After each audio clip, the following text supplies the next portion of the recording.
When a marriage is deteriorating and ending, what you create is cycles of invalidation and defensiveness, where you and your wife are in a standoff. It's like you're at the Alamo, and both of you are waiting for one another to take action to make the necessary changes. But here's the problem. You're placing expectations on one another and assuming that the person knows exactly what they need to do. They're just as lost as you are. And what happens is you have your version of the story with your narrative, which a majority of the time is actually you being the victim, not the perpetrator, because people don't like seeing themselves as the perpetrator. And guess what? The other person has their narrative and their story. And what happens is both you and your wife are in a position where you refuse to take ownership because you want to be the one who's right and you don't want to give up control.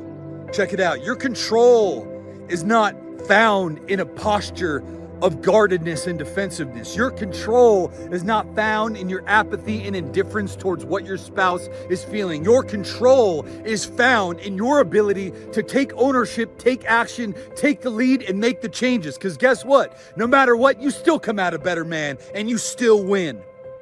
See, high performers, real men who know how to solve problems understand this. They understand that sitting on the sideline, blaming their spouse, being a victim, and creating a narrative where they're literally placing unrealistic expectations on somebody like they can find their way out of their own maze that their own mind created is somehow going to get them out of the problem. You're so much smarter than that. Don't fall for that trap, because what's going to happen is you're going to burn out time. And guess what?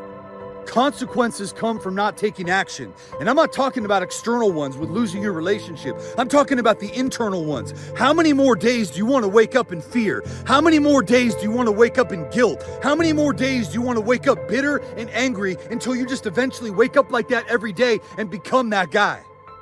This is about so much more than your marriage. It's about your peace. It's about your sanity. It's about your self-control. It's about power, because power is not a position.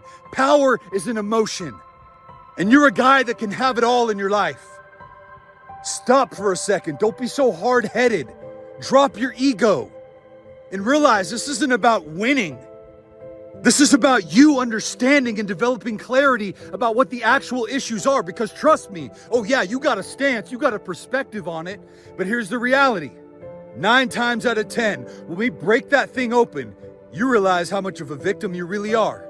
Blaming your wife, having expectations. I'm not saying that your wife doesn't have her part, but why do you need your wife to own it first before you do something for you? Stop waiting.